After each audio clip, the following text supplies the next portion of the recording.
बिस्मिल्लाहिर्रहमानिर्रहीम। अस्सलाम वालेकुम। आपको अब्दुल खालिक के अदबी डेरा पर खुश आमदीद। आपके साथ अहम खबर शेयर करने लगे। जनाब की फौजी अदालतों में सिविलियंस के ट्रायल के खिलाफ जो समाअत इस वक्त सुप्रीम कोर्ट में हो रही है, उस समाअत को करने वाला बेंच जो है वो टूट चुका है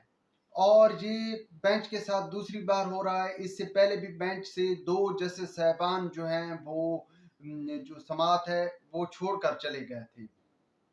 उन्होंने अपने रिमार्क्स में जनाब जस्टिस काजी फैजीसा ने वाज़ तौर पे कहा था कि वो इस बेंच से अलहदा नहीं हो रहे, बल्कि वो इस बेंच की जो है कानूनी हैसियत पर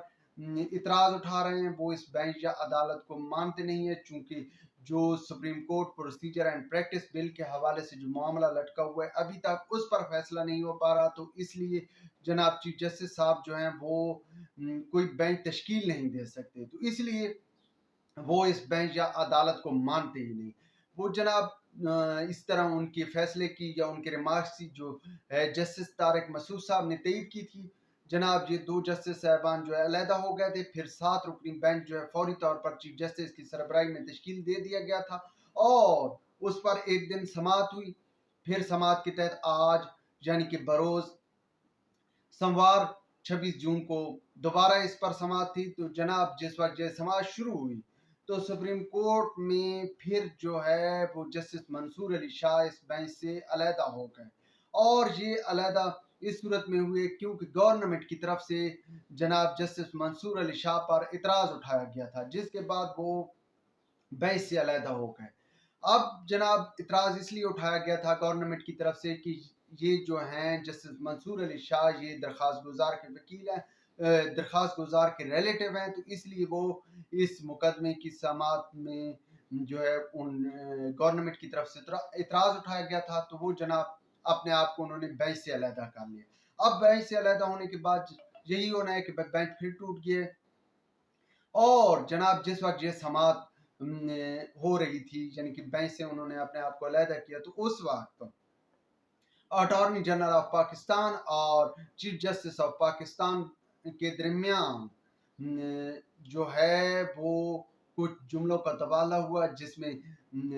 अटॉर्नी जनरल से पूछा गया कि वो इस मामले पर जस्टिस मंसूर अली शाह के मामले पर क्यों इतराज उठा रहे हैं। तो जस्टिस मंसूर अली शाह ने कहा, सॉरी अटॉर्नी जनरल ने कहा कि वो जो है इसलिए वो इतराज नहीं उठा रहे, बल्कि इस पर जो है गवर्नमेंट की तरफ से इतराज उठाया गया है। और इसके साथ साथ जनाब चीफ जस्टिस साहब ने माजी के केस का भी हवाला दिया और कि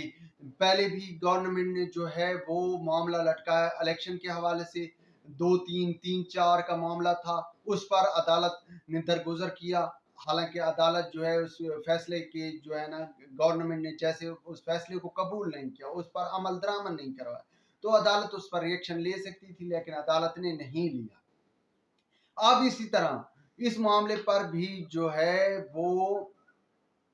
मुतनाज़ा बनाया जा रहा है। हालांकि इससे पहले गवर्नमेंट और खसूसन जो है नून लीग के लोग वजीर दाखिला राना सनाउल्लाह आजम नज़ीर तारड़ साहब जो हैं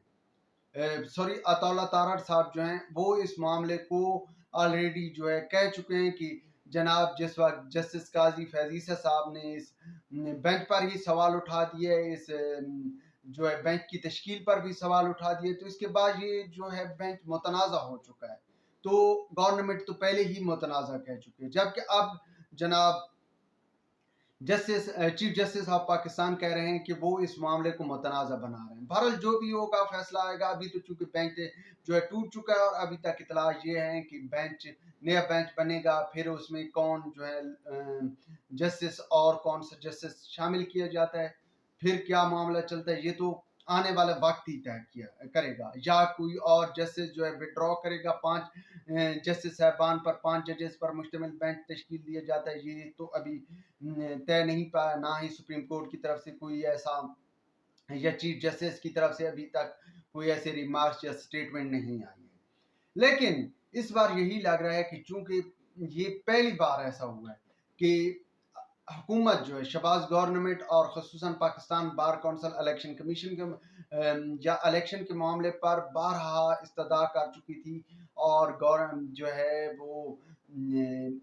جو ہے ججز صاحبان پر جسٹس صاحبان پر بھی اعتراض اٹھایا تھا کہ یہ بینچ سے علیحدہ ہو جائیں، لیکن وہ نہیں ہوئے تھے۔ پہلی بار گورنمنٹ نے اعتراض اٹھایا اور جناب جسٹس منصور علی شاہ صاحب علیحدہ ہوئے ہیں، یہ پہلی بار ایسا ہوا ہے۔ تو جناب جب آپ اعتراض ایک شخص پہ اٹھا دیتے ہیں کہ جناب جی بینچ میں نہ بیٹھے یا یہ انصاف نہیں کرے گا، وہ اپنے آپ کو علیحدہ کر لیتا ہے، تو پھر جو انصاف کرنے والے باقی لوگ ہوتے ہیں وہ لازمی بات ہے آئین و قانون کے مطابق جو ہے فیصلہ دیتے ہیں یا جس طرح بھی فیصلہ آتا ہے، تو لازم ہے کہ وہ فیصلے پر پھر عمل درآمد بھی کروائیں گے۔ اور اس بار ایسے لگ رہا ہے کہ جو بھی فیصلہ عدالت کی طرف سے آئے گا اس پر عدالت عمل درآمد کروانے کے لیے کسی بھی حد تک جا سکتی ہے۔ یہی سچویشن لگ رہی ہے جو کہ اس وقت دیکھی جا رہی ہے، لیکن یہ سارا کچھ ابھی طے ہونا باقی ہے، اور میں بھی جب تک میرا ولاگ آپ کے ساتھ پاس پہنچے گا اس وقت تک بینچ تشکیل بھی پا چکا ہو، چونکہ یہ ہم ماضی میں دیکھتے آئے ہیں کہ جب بھی بینچ ٹوٹا ہے اس کے فوری بعد بینچ تشکیل دے دیا گیا۔ اب دیکھتے ہیں کیا ہوتا ہے، تو آئیے وقت کا انتظار کرتے ہیں۔ اب تک کے لیے اتنا ہی کافی۔ ولاگ کے بارے میں اپنی رائے سے ضرور آگاہ کیجیے گا۔ خدا حافظ۔